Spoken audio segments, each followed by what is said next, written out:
সাদেকপুর গ্রাম পঞ্চায়েতের প্রধান রেশমা খাতুন বিরুদ্ধে উঠেছে গুরুতর অভিযোগ অনুযায়ী তিনি টাকা নিয়ে শংসাপত্র দিচ্ছেন। এই অভিযোগের পাশাপাশি আরও একটি গুরুত্বপূর্ণ বিষয় উঠে এসেছে, তা হলো গত এক বছরে গ্রাম পঞ্চায়েতে কোনো উন্নয়নমূলক কাজই করা হয়নি। রাস্তা, পানীয় জল এবং অন্যান্য সার্বিক উন্নয়নের জন্য কিছু করা হয়নি।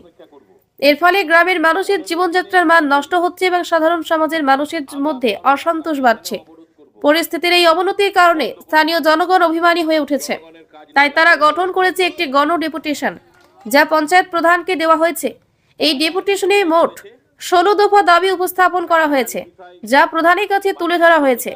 স্থানীয় জনগণ মনে করেন তাদের দাবিগুলো সমাধান না হলে গ্রামের উন্নয়ন সম্ভব নয়। এদিকে যখন আমাদের প্রতিবেদক পঞ্চায়েত প্রধানকে এইসব বিষয় সম্পর্কে প্রশ্ন করতে চেষ্টা করেন, তখন প্রধানের স্বামী বাধা দেন এবং প্রধানের কাছে কিছু বলার উপায় তিনি বন্ধ করে দেন। এটি আরো একটি প্রশ্ন তুলে ধরছে, কেন প্রধানের স্বামী এমন আচরণ করছেন এবং কি কারণে তিনি সত্যি কথা প্রকাশ থেকে বিরত থাকছেন।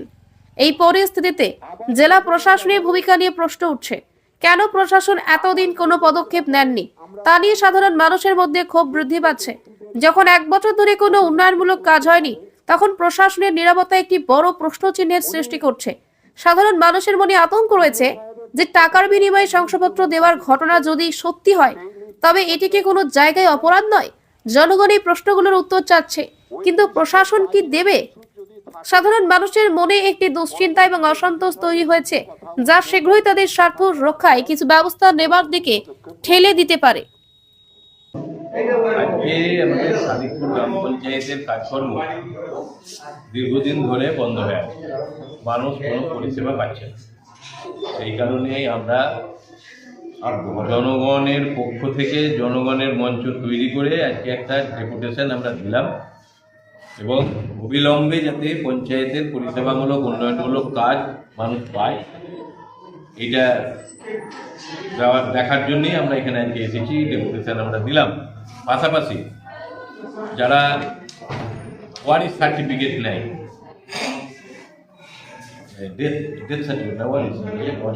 ডেথ ওয়ারিশ সার্টিফিকেট নেয়, তাদের জন্যে কিছু পয়সা করি নেওয়া হয় একটা পঞ্চায়েত থেকে। আমরা সেটাও বলেছি যে যাতে এই ধরনের কোনো পয়সা না নেওয়া হয়, বললো যে আমরা এটা আগামী দিনে নেব।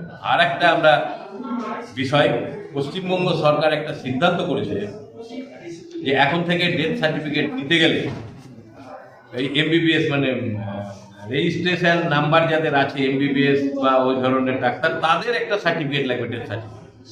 আমরা এর তীব্র প্রতিবাদ করেছি এবং বলেছি পঞ্চায়েতের মধ্য দিয়ে এর প্রতিবাদ একটা যাওয়া উচিত, কারণ গ্রামাঞ্চলে কোনো এমবিবিএস ডাক্তার বাস করে না, এবং সেই সার্টিফিকেট, মৃত সার্টিফিকেটও কোনোদিন পাওয়া যাবে না যদি এই চালু হয়। সেই কারণে ওনারা বললেন যে মধ্যবর্তী কোনো ব্যবস্থা করা যায় কিনা, আমরা উপরে জানাবো। পাশাপাশি আমরা বললাম যে চাষিরা, প্রকৃত যারা চাষি, তারা মিনিকিট পাচ্ছে না চাষবাস। এই মিনিকিট যাতে প্রকৃত চাষির হাতে যায় সেই ব্যবস্থা করতে হবে, এটা আমাদের দাবির মধ্যে দিয়ে আমরা শুরু করেছি। এবং দীর্ঘদিন ধরে দুটো জল ট্যাঙ্কি এখানে পরিশুদ্ধ পানীয় জলের জন্য, মানে বদনা তিনটে, সেইটা চলেন। পাইপ লাইন হয়ে আছে, জল ট্যাঙ্কি হয়ে আছে, লোক নিয়োগ হয়ে আছে, কিন্তু জল পাওয়া যায় না। সেই কারণে আমরা এটাও বলতে চালু করলাম যে অতি সত্বর যাতে এটা চালু করা যায়, তার জন্য আপনাদেরকে উদ্যোগ নিতে হবে। আর রাস্তাঘাট এবং অন্যান্য বিষয় যেগুলো আছে, লাইট, সমস্তটাই কাজকর্ম করতে হবে।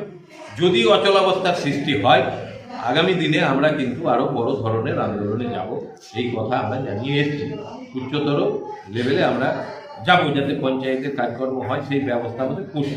আমরা জনগণের পক্ষ থেকে এই ব্যাপারে আমার নাম অসিত।